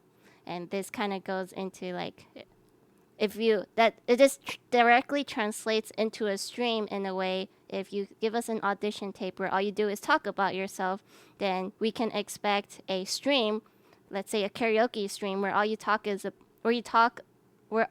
about is how you've sung stuff. Like that doesn't translate very well, right? So that's just how I'm putting it, or how I would imagine. Hope that makes a lot of sense. Yeah. Next question is from maybe next time again. How often do you do team building exercises off stream hangouts? It's not like a set thing. Sometimes it just happens. Like last night we hung out a lot. Yeah, after the first gen collab, I think I saw like some video on YouTube I really wanted the other girls to see, so I just hopped into call and then like I showed them and then I was like, ah! And then they were like, ah! And then everyone ended up joining in and we were like all like, ah! And that was basically the night. Yeah. But we do try to have, official offline, hangouts too, right? But I think we're aiming for at least once a month. Oh, something like that. Okay. Moving on to the next question. Tsunderia auditions require a media attachment this time around. For those who haven't auditioned for a company in the past, what should entrants want to cover in this video? Is it just a video or audio? How long would you recommend the audio of the media to be? On the audition form, it says around 5 minutes. A little too much, you might, lose people's interest. Or if you really must, I don't know, try to cram everything within 5 minutes. That also shows us that you know how to properly structure and prioritize like what's important to show off. Whether it be video or audio, that's completely up to you. Like just like I said earlier from the previous questions, like show us what you can do. If you only submit an audio, we are not properly able to be like, oh, this person knows how to stream, right? This person just knows how to audio record, So there's that too, right? If you want to show us you can stream, there's definitely ways to show that, right? Just saying. Yeah, and we're not gonna discount just only audio right. applications because someone might just be an amazing radio actor or something. Right. But definitely for me, I find it easier to connect with a person if there is video. You don't have to be showing your face necessarily, but I like imagery. I'm a very visual person, so it definitely helps. Right. But I think like if you submit audio and you're somehow able to be like super captivating and like entertaining, I think that in itself is like an amazing like skill, right? Or like For sure. Yeah, and we would definitely look more into that in that case. Okay, moving on. Shumi asked, do you have an ideal amount of talents you would like Cinderia to have? And if you reach that point, would stop auditions or keep growing? I think PPP wants Cinderia to the moon, baby. To the moon. So, would we ever stop auditioning or stop growing? I don't know. I don't know how to answer that question. Yeah, but that's not up to me if either. PPP has his way, it's Cinderia to the moon, and it'll be 100 girls and 50 odd guys, and who knows what, right? We'll see where it goes. Yeah. Yeah, but yeah, it's PP. It's all up to PPP. It's not my money, so. Okay. Moving on, Rotarius asks, I see there are now agencies that are talents first. Talent own their own assets and models instead of the company. Is Cinderia lean towards that direction like V-Shoujo, or is restrictive and owns the models and assets via contract like Hololive, Cover Corp, or just right in the middle? We will not be disclosing any contract details in this AMA. I would say it's weird defining talent first agencies as agencies where talents just own their own assets and models instead of a company. But I would say we are talent first in the way that a lot of care is given to the girls and their development first and foremost. Right. So their success is more important. Yeah. Definitely, and I'm not just saying this because I'm staff. I'm saying this genuinely. It's their well-being that is at the forefront of our minds at any time, which is why we do things like when Callan and Yuna were trapped in a snowstorm, we did things like raising money for them. Like, I don't think that needs to be done as a company. If anything, I'm sure I lost a lot of time, personal time, doing that stuff. And yeah, maybe I could have used the money on who knows else, but it makes the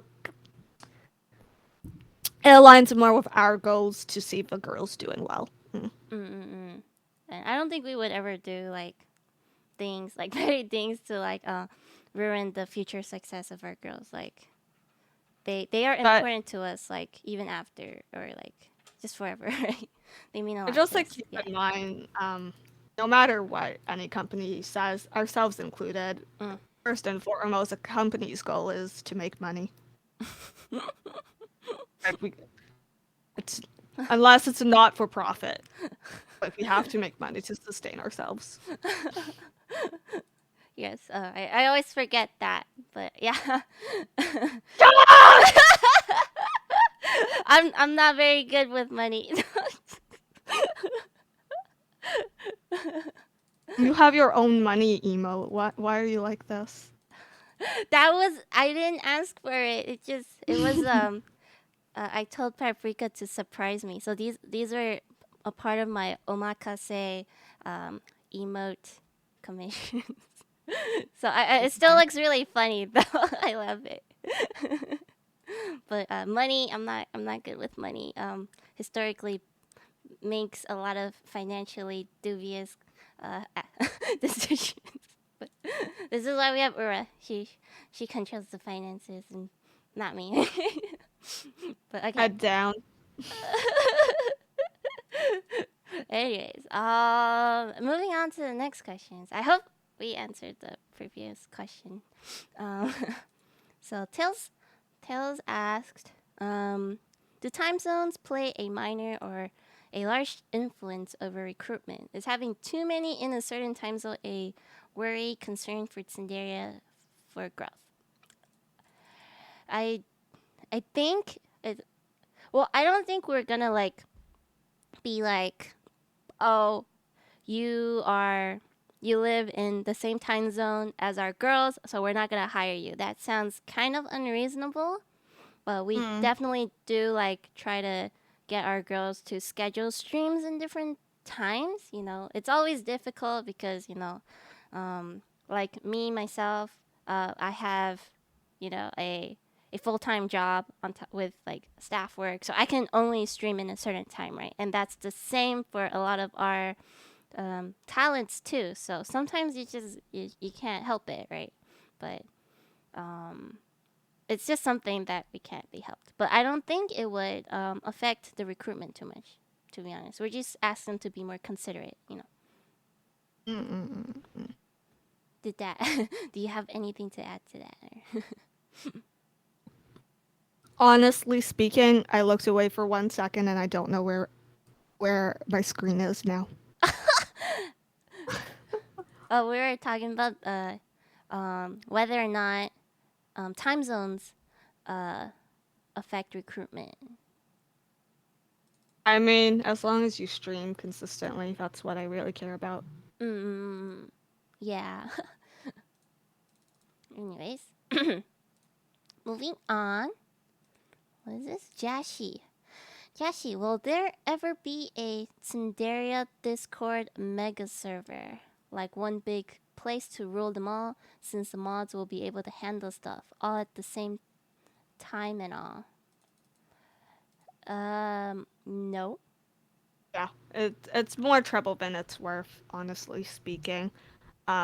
With these smaller separated communities, it's more manageable and customizable to what the talents want. Having it all under one, we'd really have to crack down on a lot of stuff as a company. So we would prefer not to have to do that. Right. And yeah, each of our talents have like a different culture around them too. So mishmashing cultures could be very difficult. And then as to like the mod stuff, like mods being able to handle stuff all at the same time, our mods, we actually do have a mod server, and we do keep track of everything that happens within all the servers. So if you think our mods don't talk to each other, then I think it's time to open your eyes. But yeah, all of our mods do communicate with each other, and we know all the issues that happen within all the servers. So in a way, we are connected already. So there's really no reason to like combine everything. Yeah, we everyone sees everything. Like, Next question: are you going to make more Cinderia games? The Orla one was fun to explore. I know PPP really wants to. yeah. Yeah. So, yeah, maybe hopefully soon. I hope you guys enjoyed that game. It was our first time managing a project like that. So, I definitely enjoyed it. I hope Orla enjoyed it as well, and hopefully we'll have more soon. I would say definitely yes. But okay. If you guys haven't played the game, it's called the Dillahan's Tale. I don't know if anyone wants to share that. But Yeah, you can download it on itch.io. But it's a game where you kind of see a little bit into the lores of each Tsunderia members, and there's a lot of Easter eggs. So look out for For that. sure.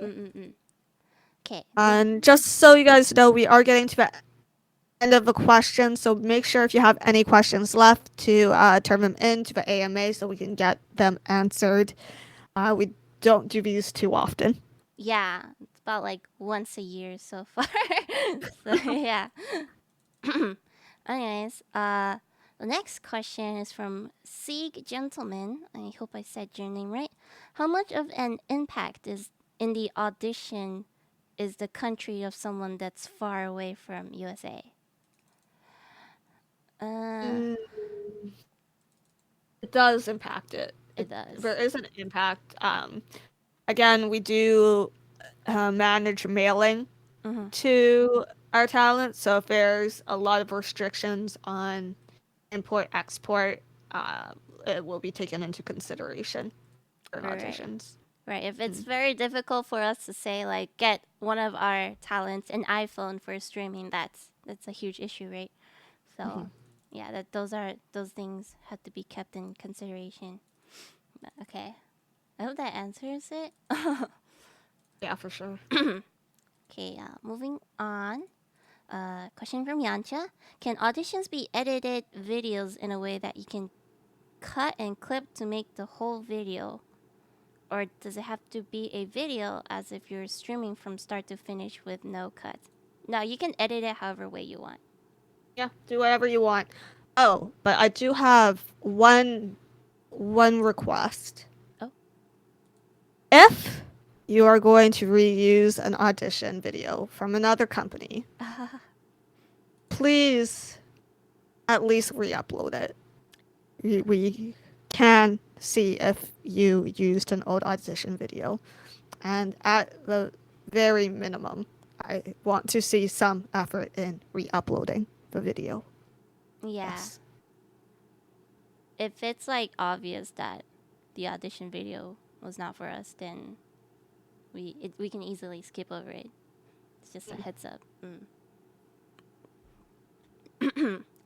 Anyways, this is just like the same advice goes to, applying for jobs in real life too. You don't want to like submit a different app for, a different company. It's just very unprofessional, looks bad, and shows that you don't actually know what you're applying for. Anyways, moving on. Question from Kokori. What is the ETA for Gen 3 debut? ETA. We have one. I don't know if I can share it. Yeah, that would ruin the surprise, right? Yeah. There's no reason for us. I mean, it's like, yeah. I mean, there's a desire, but Guys, look forward to Gen 2 as well. They're coming soon, so be sure for that. Be sure to check out our other announcements for this month, because there's lots of stuff to look forward to. Yeah, this is an exciting month, lots to do. I will go over the announcements again before we end this AMA. Anyways, question from Denki. How much do you look into an applicant beyond what they put on the audition? Do you go through their social media, for example? Personally, I do, but I guess that kind of depends on their audition. No, actually, I think I do go through, like, even regardless of audition. Yeah. Excuse me. Yeah, I definitely do go look at social media and do a bit of digging. We will not look at any information that you do not include in your in your application usually. So please do include your social media so we can take a look through that. It might be a deciding factor whether or not we interview someone. Oh, and just maybe a small request from me. It's not like a huge deal, but you when you apply, you want to make things as easy as possible for the person looking through the audition form, right? So if you can format your social media links to be easy to copy and paste or click, that would be great. Sometimes people would just be like, put it in the middle of like a huge sentence and then not even like have it as a link. Like I have to search for it, and sometimes it doesn't bring up the right thing. That's always like, a bit of frustration. Like it's not a huge deal, but like just give us the actual link to make sure like we're going through the right person, right? So that's a personal request from my side. For sure. Yes, accessibility is important. Anyways, you don't have anything to add on to that, right? Not really, no. Okay. Well, let's move on to the next question from Data Satsan. Are there any content niches that you're looking for in future generations? Content niches. Are you really? I think. Okay, you go for it. No, you go ahead. Okay. Like I said earlier, like I don't have any expectations. Like just I like people just showing up, like surprising me with like cool stuff. But like we're not going to force any like special niches on people. But if they do it, like that is great, But what about you? I like funny people. I like funny people. Yeah, I just really like funny people. So I like idiots. Hong Kong clowns want to join. Let me know. We should just release a generation of clowns, right? Don't spoil my theme ideas, Char. The circus generation? Stop! I'm sorry. Okay, you guys heard nothing. I'm clipping this out. I'm joking. We already have a circus generation, right? Yeah, it's true. A whole damn company.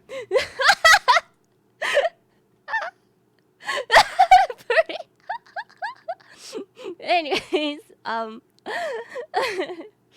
moving on. Next question from Jeff Country Fried Corgi. Was there an audition for Gen 2 or were they folks from the first audition or other processes? They were all hired from first audition or other processes for weren't open auditions. Yeah. Yeah, that's very straightforward. Yeah, basically that. Yes. Nothing weird about it. Okay, it's right about to be 7, so if anyone has any last minute questions, try and get them in right now, and myself and Char will try to answer them as quickly as we can before we wrap up, I think. Right. So we'll wait a few more minutes. I think maybe we'll close off after the next. Whenever I see people stop typing, I'll just close the channel. Do you want clown emotes or? Yeah, sure. Yeah, I don't. Here's the thing. I don't use my emotes. I still haven't set up membership. I'm not streaming right now, so anytime I get an emote, it's gonna be in Char server. Yeah. So I have the emotes. We do have a channel dedicated to Aurora as well. It's called Aurora's Wishing Well, which is under Fraternizing. She will see your wishes every so often. She wishes to. When I decide to go through. Also, on a side note, if anyone is just hanging around here, Callan will be starting her stream soon. She is playing Minecraft today as well. Mary is having a stream as well that is going to be starting shortly. So be sure to get in on those. Oh, PvP's listening in too. Nice. Yeah. PvP, can you go tweet those for me? Thank you. Oh, Meadows is now actually okay. Meadows live already, so Mary's go live already, watch. and yeah. So please go watch. PvP. I might do a fishing stream later too, but not now. Okay. There's still people typing. Okay. Okay, let's just move on. Okay. Are the Cinderella talents want a selection of out costumes or seasonal costumes at most? If so, how many per year? Also, Miri and Gen 2 Rock collection. When? Oh. Ooh, that's gonna be up to Callan to decide the last part of that. Yeah. Ooh, As those would look so good. Oh. Wait, how is she gonna do Orla's chair? another rock, A rock on a rock? rock on a rock. Wait, that's actually exciting. Okay. That's what you get excited about. We're releasing all these new announcements, but you get excited over the rocks. Okay, the rocks are so cool. Did you see the way a Prince rock arrived in the mail? Like, Callan include like a whole acrylic case and like a rock holder, so like Prince rock looks super cute. Yeah, like they're so good. I kind of want one myself, to be honest. Bam. But, Well, we'll yeah. see about that. Those are collector items, guys. Yeah. And then the first question was alt costumes as seasonal costumes. It depends. It depends, basically, yeah. We try to always have things in the works while we work on stuff. Yeah. But we can't really say how many per year. Yeah, that'd be spoiling the talents too much. Yeah. Okay. Let's see. Spartan 9 Lives asked, for people who doesn't have any experience and don't have any content creation specific social media, should we just not link anything, or personal social media is okay? Personal's fine. Personal's fine. Yeah. Just show us who you are.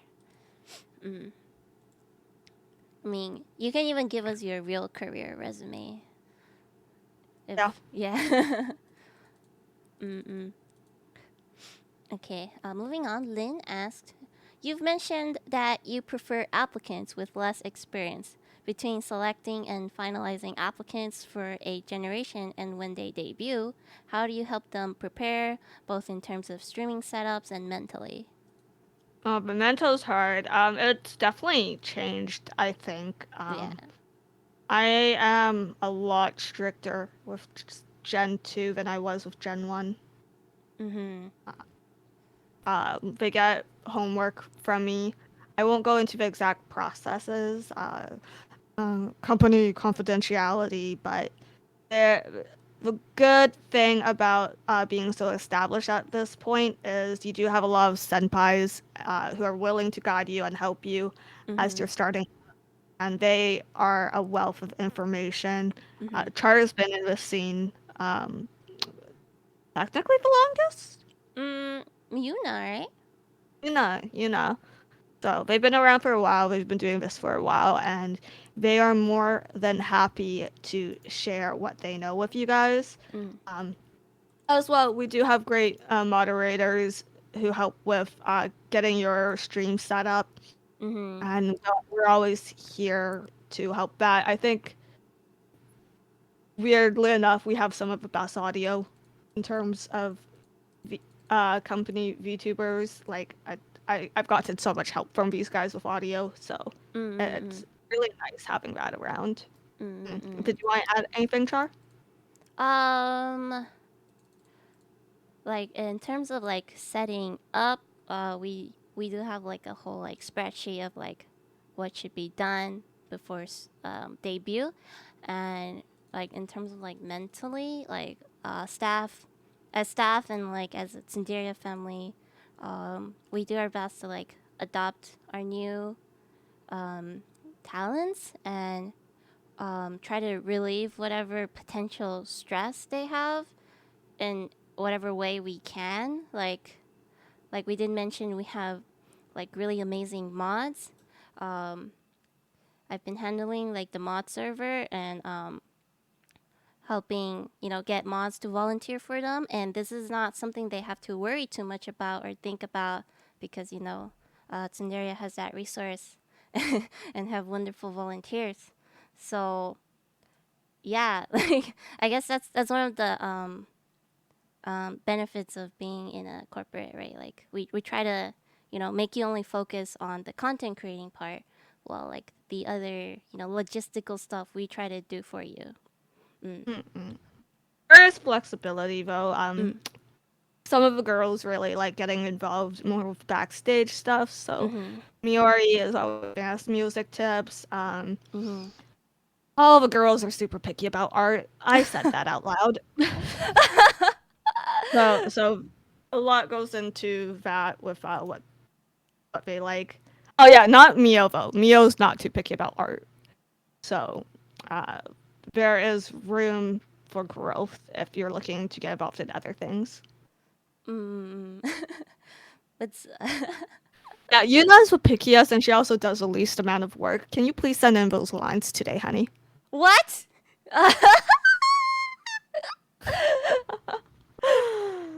She sent them. Okay, She sent them. Okay, that's double check. great. Gotta double check.